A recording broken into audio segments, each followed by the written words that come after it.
Hey everyone, John Kennedy here, back at it with the Above Board podcast. Now, you all know that I am not shy in talking about our entrepreneurial journey and how the book Traction and the EOS model has changed our lives. Today, I'm thrilled to introduce someone that has been massively influential in the EOS movement, Mr. Mike Paton. He has spent his entire career learning from entrepreneurs. Today, he's grateful for the opportunity to give back as an author, speaker, host of the EOS Leadership Podcast, and an EOS implementer himself. Over the last 15 years, he's conducted more than 1,500 sessions for leadership teams of more than 150 companies. He's co-authored 2 books in the Traction Library, succeeded Gino Wickman, and spent 5 years as the EOS Worldwide's visionary, and now spends all of his time helping entrepreneurs run better businesses and live better lives. He does this by mastering the simple concepts and practical tools we'll be discussing today. Paton, welcome to the show. Hey, thank you, John. Great to be here. I'm so excited to have you. And, there's no doubt in my mind that our viewers and listeners already know who you are. But I'd actually love to open with sharing your entrepreneurial story with us, because I've heard you talk about it before. You started 4 businesses, 2 were successful, 2 presented some challenges. So I'd like you to maybe share a little bit with us, if you don't mind. Yeah, you shared the Reader's Digest version. 2 were dismal train wrecks, John. Let's be candid. So yeah, I grew up in a household of entrepreneurs and teachers. My grandparents were teachers. My parents were entrepreneurs, real estate business in northeastern Ohio, and I cut my teeth in banking right out of school, much to my father's chagrin. He sat me down and said, "You know what Mark Twain said about bankers, right, Peyton?" I said, "No, Dad, what did he say?" And he said, "Well, a banker's somebody who gives you an umbrella when it's nice outside and takes it back the minute it starts to rain." So my parents maybe took a dim view of my career choices early on, but I always kind of knew it was a great venue from which to meet some great people, learn about the art and science of business. And so it was great for me. And then I left to run sales and marketing for one of my clients. That was the first of those 4 entrepreneurial experiences you mentioned, running or helping run an entrepreneurial company. And, I learned a lot more from the failures, as all of us do. And the 4th entrepreneurial experience brought me to the Twin Cities. I live outside of Minneapolis, and it's where I discovered EOS. I was trying to run a $7 million company as the hired leader by a founding entrepreneur, and she and I were not on the same page, and a neighbor introduced me to EOS, and I haven't looked back ever since. For time perspective, when was this? This How was long ago? 2006. I moved to the Twin Cities, and 2007 discovered EOS and left the business. I flew off to Detroit to meet Gino and his founding business partner, Don Tinney, in November of 2007. How did you first stumble across EOS and the book Traction? Well, a neighbor, somebody moved in across the street, and he was a member of the local EO chapter, Entrepreneurs Organization chapter, and as a result, had kind of learned this way entrepreneurs who are members of that or other similar organizations have of consulting all of their friends and neighbors. And so he was asking me about my business leadership experience, and when I was acknowledging that I had some challenges and frustrations, he whipped out a first edition copy of Traction, and when Gino self-published in 2007, and handed it to me and said, "Here, you should read this." And it just so turned out that my neighbor was one of Gino's original clients, was written up in the book Traction, and called Gino after he and I had talked a couple times and said, "Hey, there's a guy here in the Twin Cities that I think would be really good at what you do." And he knew Gino was looking around for people like me. So it was fate. It's interesting how, when you surround yourselves with the right kind of people that are influencing you in that way. Like I shared with you on the pre-call, I had a good friend of mine share the book with me. And what's interesting about it is it sat on my desk for a year, and I read the first, handful of pages and knew I would look at it every day and know that I need to open this book. And it wasn't until March of 2020, which was actually the start of COVID. So talk about a very interesting time to say, hey, we're going to change, how we run our company, and a very worthwhile time to do it. But it wasn't until a year later, another friend of mine said, John, we're running 100 person team company. We're running our entire model off of the entrepreneurial operating system, and that gave me that confidence. Like hearing that, going, wow. I mean, to Yeah. hear someone at that scale doing that, and that's where I want to be. Talk about our 10-year vision, which we'll get into all that stuff too. Like that's where I want to be. It was such a motivator to hear that, and give me the kick in the pants, so to speak, to do it. Yeah, my reaction to traction, I was drawn in right away. Simple practical stuff that you could see working, not just in dysfunctional organizations. I always said anybody could write a business book to fix a dysfunctional organization because the problems are so glaring and obvious. But Right. what I really liked about it is even in the two really successful, well-run organizations I was a part of, I could see EOS principles and tools really making a positive difference for the people, like living better lives and having more balance and learning how to delegate without that, push pull of, oh my God, if I delegate too much, the house of cards is going to tumble. And so I was really drawn in right out of the gate. And from the first minute I met Gino and Don, I felt like I was put on the planet to do this kind of work and help other people run better businesses and live better lives. It's been an absolute joy. I love that. I love hearing that. And not only, I mean, it really was just a few short years later, then you wrote Get a Grip.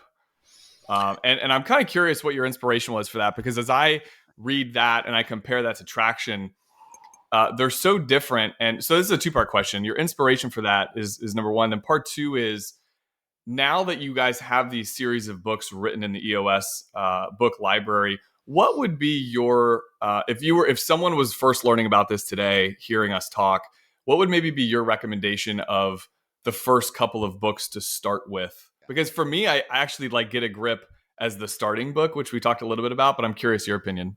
Yeah. Well, let's answer that one first, and then we'll go back for the inspiration. So, the way I answer that is if you want to understand how to apply traction in your own business, how it works, if that's your motivation, traction is easily the place to start. Mm-hmm. And and because it's a super engaging with lots of examples how-to book, okay? And it gives you the nuts and the bolts and the basics. Mm-hmm. We wrote Get a Grip because a lot of visionary entrepreneurs don't love reading how to books or even listening to how to books. And we wanted to tell a story that would draw the visionary in and appeal more to the experiential learners. I learn better by watching other people do something, which is why I love, like, I'm actually handy now because I can watch videos of plumbers and electricians on YouTube, and I wasn't able to do that as a young man, and so I had no skills whatsoever because when you look at a manual, that doesn't work for me. And so if you're an experiential learner or you're a visionary who gets bored by how-to books, maybe Get a Grip is a better place to start. Oh, that makes so much sense hearing you say that, because I I tend to agree with that statement. And if you spent 5 minutes with Matt and myself, my business partner, who's a co-host on the show, you'd realize which one's the visionary and which one's the integrator. And we learned that early on about ourselves as well.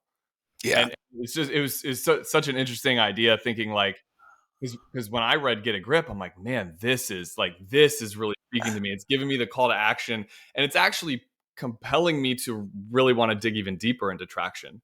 So I yeah. think, well, talk to me about the inspiration for writing the book. Yeah, so that was one of them. Is the observation that a lot of the visionaries for the leadership teams Gino and I were working on um, were had not finished traction. Like you'd see the integrator come into a session and there were little bookmarks and everything throughout the entire book, and you'd ask the visionary what he thought of traction. Oh, the introduction was really good. You know?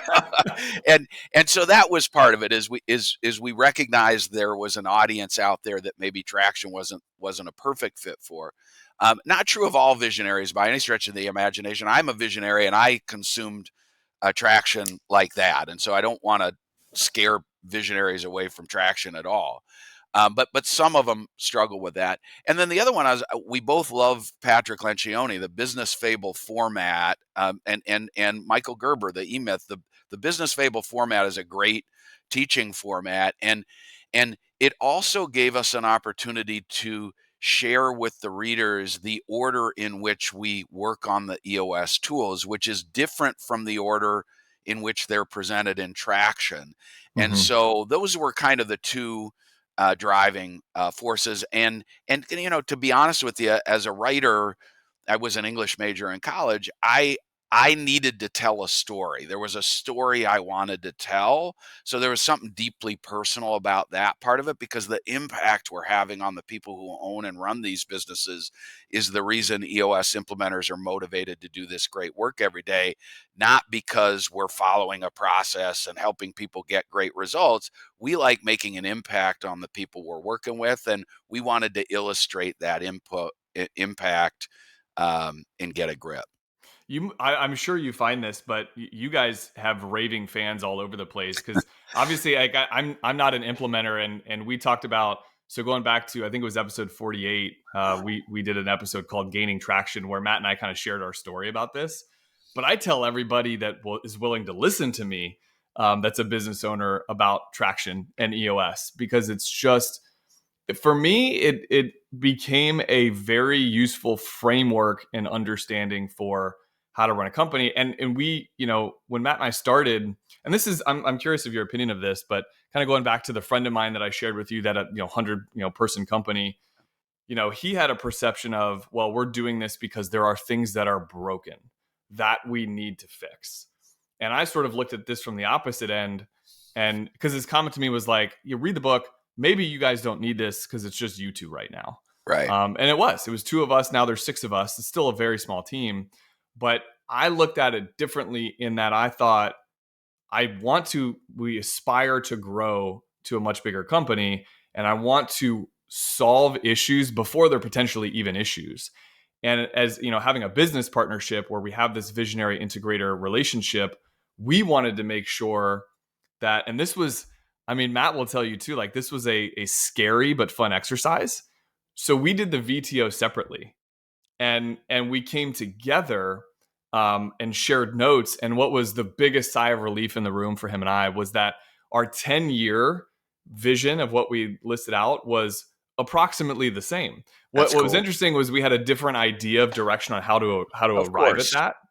But such a good exercise. And so again, I being such an advocate of the work that you do and Gino does, and EOS, I feel like no matter where you are in your business, it can certainly apply. Do you agree with that, or do you feel like there's a certain I do. It was built for companies, privately held companies with yeah. between 10 and 250 people. And the reason for that is because that's where you begin hitting your first set of ceilings. And Mm-hmm. the motivating factor for an entrepreneur to reach out and get help is, oh my God, I'm stuck, for the first time in my business career.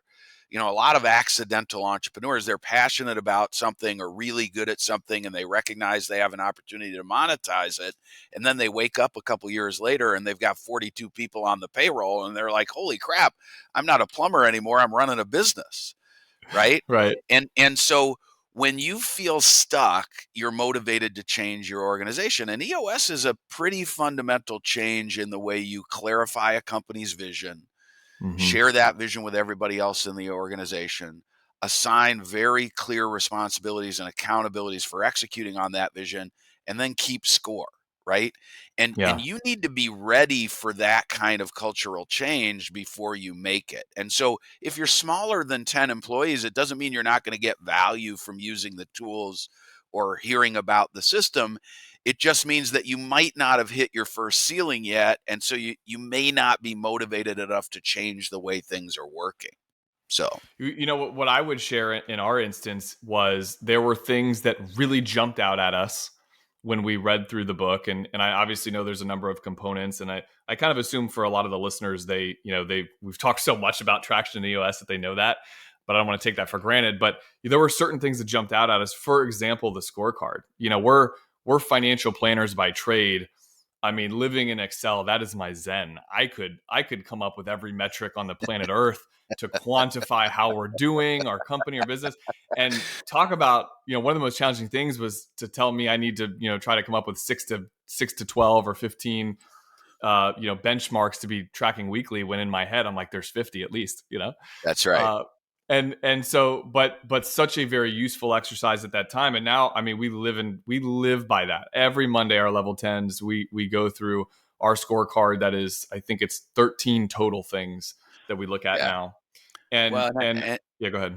yeah, and John, you touch on something that I think is really important about EOS, and that everything is about clarifying and Hmm. simplifying. Yeah. Clarifying and simplifying. And so what's funny to me is that, because I've been in business for a long time, late 80s really. I started my business career.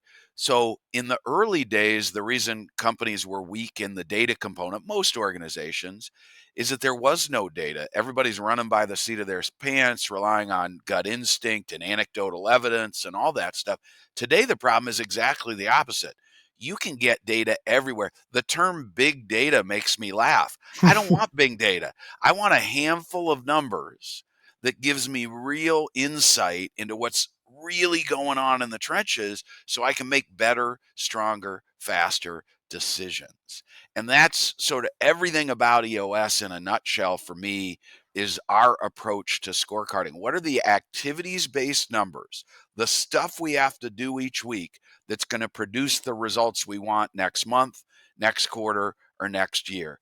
And if we Mhm. could just hold ourselves accountable for doing those things consistently well and achieving what we hope to achieve with those activities, oh my God, are we going to feel good about our future?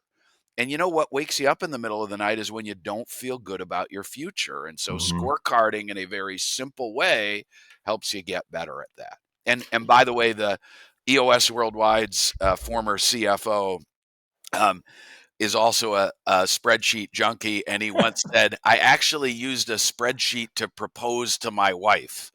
Oh, So I love that. whoever you are out there, bless you for loving him anyway. That's all I have to say.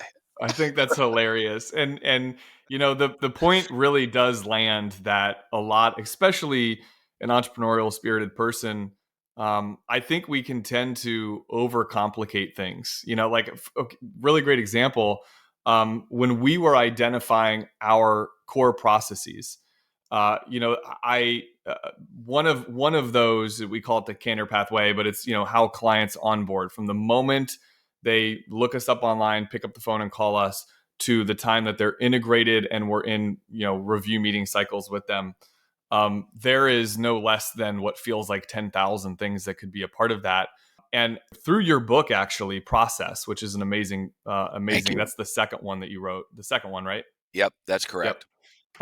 Through this book, I think a lot of what I learned and I've reread Traction too, by the way. Like, so just, a quick side story to this whole thing is, when we started, we'd really focus on the things that mattered for us at the moment in time that we felt like it did, like the core processes or the scorecard. Now that we have a team of 6 and not a team of 2, the accountability chart has played a much more significant impact and we've gone back and reread that. And so same thing with Process, where I read this book and I realize the focusing on the simplicity of it is so critical, because we can tend to go in and just overwhelm the system and complicate it even more. What do you say to folks that maybe, like me, tend to overcomplicate things like that, like our core Yeah. processes and such? Well, I'm going to quote Gino Wickman again here. Gino always says some people on the planet are natural born simplifiers and other people are natural born complicators. And truth be told, I'm the latter. I Ditto. I have never met a simple process I couldn't overcomplicate. I Why use think that's two why we steps? get along so well. Yeah, why use 2 steps when I could use 12? And for the record, I could talk for a long time about each of those 12 steps. And so I drive Gino nuts when I do that. But a great team has both on it. And so, tip number one is lean into the people who are always oversimplifying things. Mm. One of the things that we see in a leadership team is people have disdain for folks who are different from them on their team. And so they get frustrated with one another easily. I've learned over time in coaching entrepreneurial leadership teams to really celebrate the teams that are diverse of style, not just race, gender, age, etc. Because when you have differing styles, you're going to find the right formula for your organization. And so, Mm-hmm. that's tip number one. And then number two is remember that just because you simplify something doesn't mean you can't come back later and add additional detail and steps. Okay. So what I'll say to a team full of complicators, and the leadership team of an engineering company is everybody's a complicator, right? Right. And they're geniuses. They're all brilliant human beings, and they can figure out stuff I could never even contemplate, much less figure out. However, we need somebody on that team to say, hey, instead of trying to figure out how every possible iteration of a lead converting to a client might go and write that down in a 75-page process manual, why don't we just figure out what the 5 things we want to do consistently well with every opportunity we get are, and teach everybody who's engaged in the sales process how to do that the right and Mm-hmm. best way, and trust that sometimes they're going to figure out the steps in between those major steps themselves and screw it up, and sometimes they're going to get it right, and we'll add detail and complexity as we grow and learn. Mm-hmm. Okay, and so it's like teaching a kid how to play t-ball. You don't teach a 6-year-old how to hit a split-fingered fastball on a 3-2 count with the bases loaded in the bottom of the ninth. That's too complicated. You just teach them where to put their feet in the batter's box, how to hold the bat, how to swing properly and make contact with the ball. Start there and build from there is the way we teach simplification in process and when we're working with our clients as EOS implementers. You have to know how well that analogy lands for me. I coached my daughter's 6. She was 5 at the time. I coached her t-ball team, and what was really interesting about that experience was, well, this is a sidebar conversation, but the intensity of the parents already at 5 and 6, couldn't believe that. But having to, I played baseball growing up, and now I'm trying to remember how would I have wanted to learn this, and break this down to really like 3 to 4 steps Yeah. of what to do when hitting a baseball, for example. So that analogy lands really well, and I think as a fellow overcomplicator, and I think another issue that I have that it's something I'm constantly trying to work on is this level of like perfectionism that I have, like this Yeah. expectation of perfectionism. It can almost disable you to the point where you can't even make a decision on, oh, hey, we're going to write our core process for how we onboard a prospect to a client. There's so many things I don't even know where to begin, and if it's not perfect, it's not worth doing at all. Yeah. You talk about this in the book, which I like the analogy. I actually wrote it down on my whiteboard. The 100 rule. Yeah. Would you mind sharing that a little bit? Not at all. So when most so I'll start the story by something funny Gino said to me right after Process was published. Actually, right after it was sent to the printer, final version. I did an event for the local EO chapter here in the Twin Cities, and I keynoted on the subject of process. So deeply steeped entrepreneurship, early stage entrepreneurs in this EO chapter, because the EO Accelerator members were there, and it was actually a rally to help very early stage entrepreneurs get going. And so it was a huge room, very full, very fun. And I gave a 75-minute keynote on the subject of process. And I called Gino afterwards to say, because he wanted to know how it went. And I said, oh, we killed it. Everybody loved it. Got a lot of positive feedback. Really good. He goes, so let me get this straight, Paton. You spoke for 75 minutes to a room full of early stage entrepreneurs about process and they liked it? So even Gino is a little circumspect when we talk about this stuff. But the secret here is that every one of us has this view of what a process disciplined organization looks like in our heads, like it's only for corporations and only for government agencies. And so, if your view of process is, it says I'm supposed to take my lunch break at 11:15, and I work at the Bureau of Motor Vehicles, and there's a line out the door, but because I'm supposed to take my lunch at 11:15, I'm going to take my freaking lunch and piss off everybody in the that. If that's your attitude about process, you're never going to work to strengthen your own process component. And so Mm-hmm. what we try to do is say that's not process. That's an abomination of process. If your view of process is a company that's got to document 100% of the steps in 100% of the processes to get 100% compliance, you're never going to do this work in an entrepreneurial company. What we teach is, let's do 20% of the work and get 80% of the value from process work. And so that's our whole approach, not just to process. That's Gino's approach to implementing EOS. One of the most common pieces of constructive feedback we get about the process early on when we're working with a new client is, gosh, it's pretty simple. I mean, don't you think you left out a lot of stuff? And what I say back is, yep, thank you very much. And that's what Gino says too.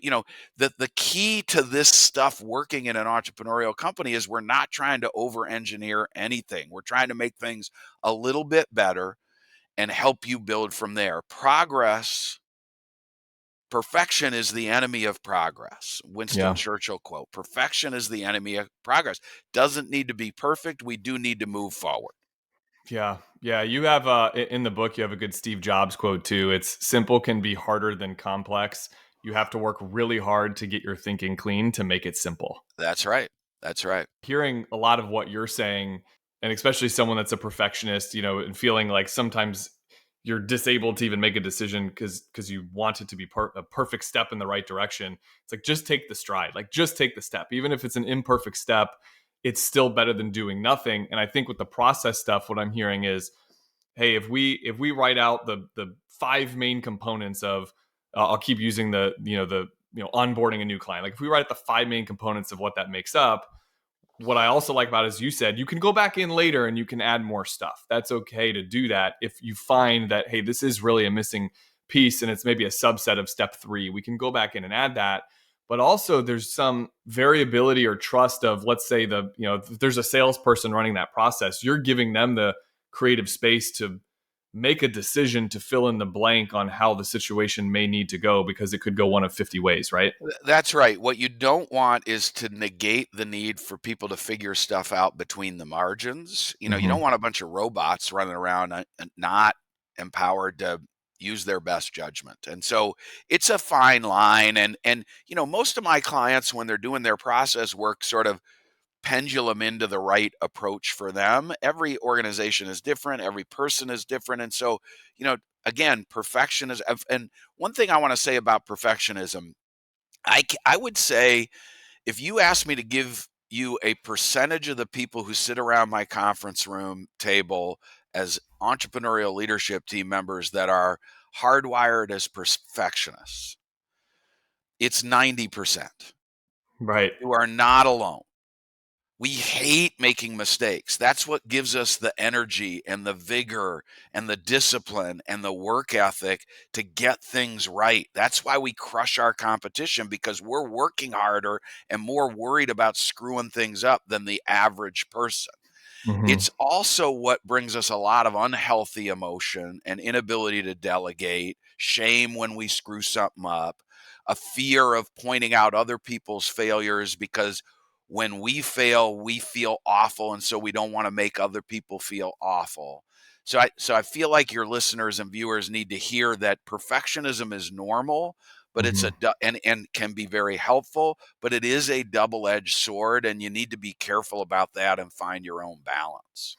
We actually just did a podcast this past week about temporary defeat versus like absolute failure, like permanent failure, and why, especially as entrepreneurs and business owners, but frankly anybody listening to this, why it's so important to be able to accept and be okay with failure as part of the process If too. you don't fail regularly, you are not stepping outside your comfort zone often enough, and you don't belong in an entrepreneurial company. Yeah. I mean, I hate to speak in absolutisms, but I have to on that one. It is you are never going to grow as a human if you only put yourself in position to succeed 100% of the time. Yeah. Yeah, we talk a lot. I think we paraphrase this from you all about failing forward. Yeah. But one of the things that within the level 10 meetings and our quarterly rocks meetings. So again, within the framework of what's presented in traction and EOS is we set these quarterly rocks, both for at the company level and then personal quarterly rocks. And there was, just part of the whole learning experience of this. I can remember in the first year, we had probably 2 to 3 quarters of these meetings, right, Peyton? So and we come in and we're going over it with each other and check, we did it. Check, we did it, and we completed all these rocks. And I remember seeing in the notes of the book, it said, you should be like 80% ish completion of your rocks. And we kind of had this epiphany after the first year. We're like, oh my gosh, we're not making our rocks hard enough. Like we're checking these all off. We're not making them hard enough. And again, that's part of the failure. We're almost afraid to fail. So we're like, creating this Yeah. built-in, default of like, hey, let's make these easy enough so we hit them. And that was a mistake that we learned. Yeah, and part of that is the business you're in, John. You're taking care of people's money, and failure is not an option when you're a trusted advisor like you guys are, and so a lot of that is healthy, but there's a little bit of that if you can just wrangle with it. This is personal development, right? When True. the first thing you got to do is name this thing that's holding you back, and then you got to figure out how you're going to break through that ceiling. And so you're just on that journey, and keep moving forward. You're going to learn that over time. My clients who complete 100% of their rocks are almost always a little more disappointed than when they busted their tail and they're able to celebrate 80%. Yeah. Hey, we didn't sign up for enough. And that is, again, that's why I love being surrounded by entrepreneurs, because we're never going to be satisfied and we're always pushing one another outside our comfort zones. And I didn't sign up for a journey on a boring merry-go-round where I'm just going up and down on the little pony trying to Yeah. grab a brass ring. I signed up to climb mountains. Yeah. And when you climb mountains, you fall down mountains. And so let's go do that together, man. Oh, wow, you gave me goosebumps with that. I mean, that is so good. And honestly, hearing you say that, I will agree that when we've had conversations at our rocks meetings and we talk about, hey, you know what, we didn't accomplish this one of these rocks or one of these goals that we set for ourselves. Despite that, though, the disproportionate amount of progress and effort that was applied in attempting to, in and Yeah, of itself, is the win. that's right. And you eliminated an option that maybe you thought was going to solve an issue, and now you can tackle it from a different angle, right? Yeah. Hey, this Yeah. didn't work. Let's go try. Like you, I think there's a song lyric from a Jason Mraz song of all things. You win some, you learn some. And so Hmm. when you don't win, what did you learn and how can you get better, stronger, faster the next time? That's the mindset that moves the organization and yourself as an individual forward. So adopt that mindset. Now, if you got somebody on your team who's constantly signing up for lame, easy to complete rocks and justifying 60% completion rate every quarter, that's a problem too. I don't want your listeners to think that I'm comfortable with not accountable people just Hmm. because 100% is not the goal. Accountability is a key cornerstone of this system, but Hmm. aggressive and accountable together is a powerful combination.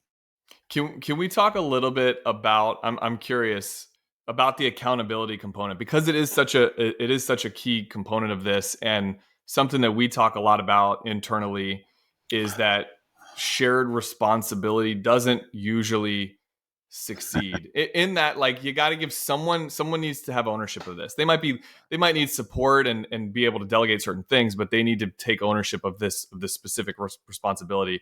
Can you talk to that piece a little bit? Yeah, what we say when we're teaching the accountability chart is when two people are accountable for one major function, nobody's really accountable. And a Hmm. great example of that is if you happen to have a leadership team with one person accountable for marketing and a different person accountable for sales, which 30 to 40% of our clients have leadership teams that look like that. Hmm. and we're not hitting our growth numbers, it is not at all unusual to have the head of sales saying, well, we need to do a better job of marketing, and the head of marketing saying, we need to do a better job of selling, closing the deals we're sending to you, right? Yeah. That's what we're talking about there. And so what we talk about a lot when we're building the accountability chart is who's ultimately accountable for this thing. Okay. Safety is a great one in a manufacturing term. A lot of the leaders in a manufacturing or distribution firm or construction firm where safety is, a key component of the work they do, the owner or the leadership team will say, well, everybody should have safety in their seat on the accountability chart because we're all accountable for safety. Hmm. And so I say, yeah, but who's ultimately accountable? When safety is a problem, who do we turn to fix it? And when we're kicking ass and taking names with safety, who are we high-fiving? That's Yeah. ultimate accountability. Where are we going to start the inquiry? Right. Yeah. And clarifying that ultimate accountability allows everybody in the organization to know who's really accountable for what. And so if I'm a line level contributor, let's just say I'm a team leader in your manufacturing plant, and I'm worried about the way my employees are behaving from a safety standpoint, and I don't know how to fix it myself, instead of sending a copy all members of the leadership team email, I go to the head of safety, the person whose bullet in their seat on the accountability chart says safety in it, and I say, hey, could I spend 30 minutes with you? Would you mind coming to my cell and watching people work and giving me some tips as a manager about how I might drive better safety protocols? And now all of a sudden you've equipped me with a tool to solve my own problem rather than sending a blanket email to everybody in the company. That's Hmm. what we're trying to bring. Clarify and simplify is a hallmark of what we're doing. Yeah, I will say that another one of our lessons learned within, so we've been doing traction EOS for 3 full years as a company, and another lesson learned was that accountability and shared responsibility component where the end of the quarter comes, and we're looking at each other and we're like, did you do that? I Yeah. didn't do that. Did you do that? And assigning that person to be responsible, I think it's another lesson learned. It just keeps going back to a lot of what we're talking about today, where it's you're failing forward. Like, was it perfect? No, but we learned a lot. Well, it's the definition of solving an issue, John. So we got to make a decision, Hmm. and then we have to agree to take action, and we should always assign a single person to own that action and make sure we plug that action into a mechanism where we're checking to make sure that work has been done. That's either a Hmm. to-do or a rock. And so again, clear and simple, who's going to go do what? What you just described, using another baseball analogy, now that I know you played baseball growing Love it. up, I'm going to keep coming back to that. It's like a pop fly hit to the shallow outfield. Are the two infielders who are racing towards the ball going to catch it, or is the outfielder who's racing into the ball going to catch it? And three things happen in that scenario, and two of them are bad. Right. One is we all know who's supposed to catch it, and we get out of that person's way and we make an out. The other is, oh, I thought you guys were going to get it, and it drops to the ground, or all three of you run into each other and the ball drops to the ground. So Yeah. that's what we're trying to avoid with clear accountability. I love that. I mean, it resonates so greatly with us as we're growing. I mean, of course, when you're a 100-person company and you add another employee, that's still very, very impactful. But when you go from 5 to 6 and 6 to 7, one person on the team can have a very significant change and impact to the culture and to the way things are done. And I'm curious, because for us, and this is a selfish question, but as we've grown, one of the things that I've noticed with our core processes. So kind of like you said, you write them out very simplistic, and then they get more complicated as time goes on.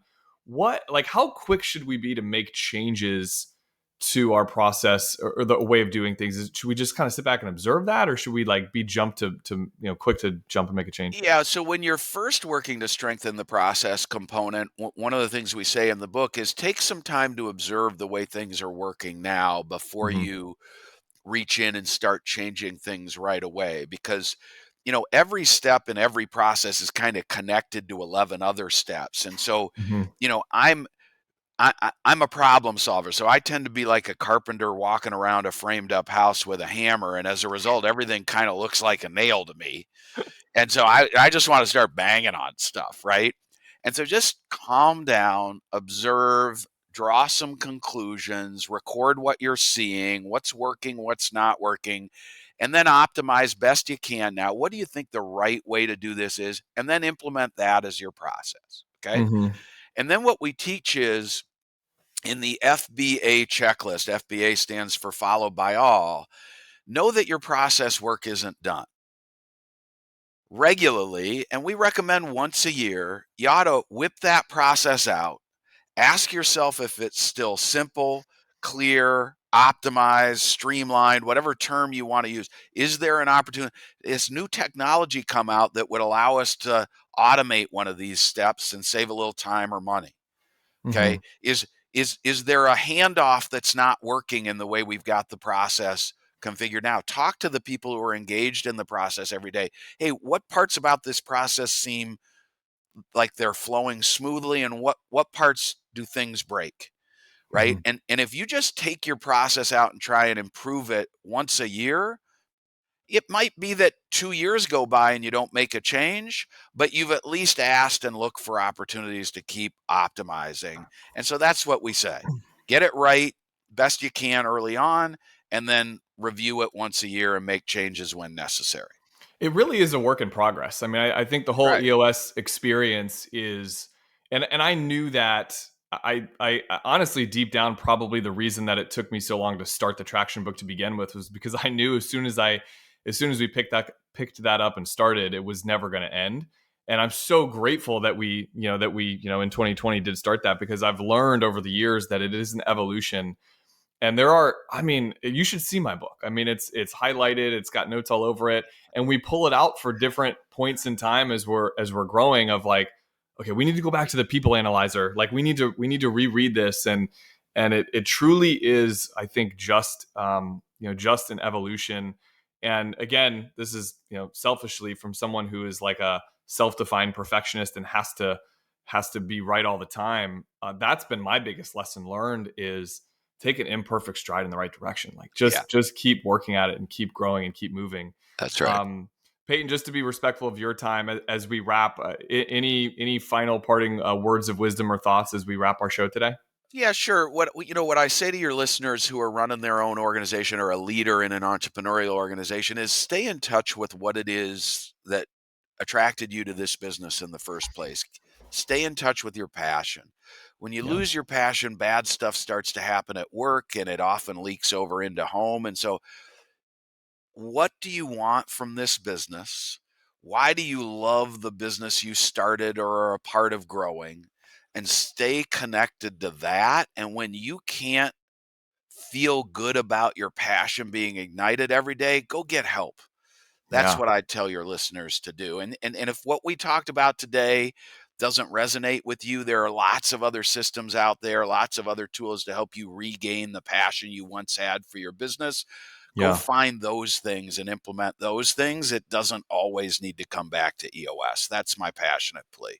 Yeah, well said. I mean, we do something every year. It's called an energy audit, and we write down. I mean, of course, because again, I'm a spreadsheet person. It's all on a spreadsheet for me. But I write down every single, and it's very nitty gritty, but every single activity that I do within the organization, and we kind of rank it on a scale of 1 to 4. 1 being that you're great at it and you love doing it, and ideally you want to stay in the ones or maybe twos, and then a 4 would be you don't like it. And not only do you not like doing that task, you're also bad at it. You're not that good at it.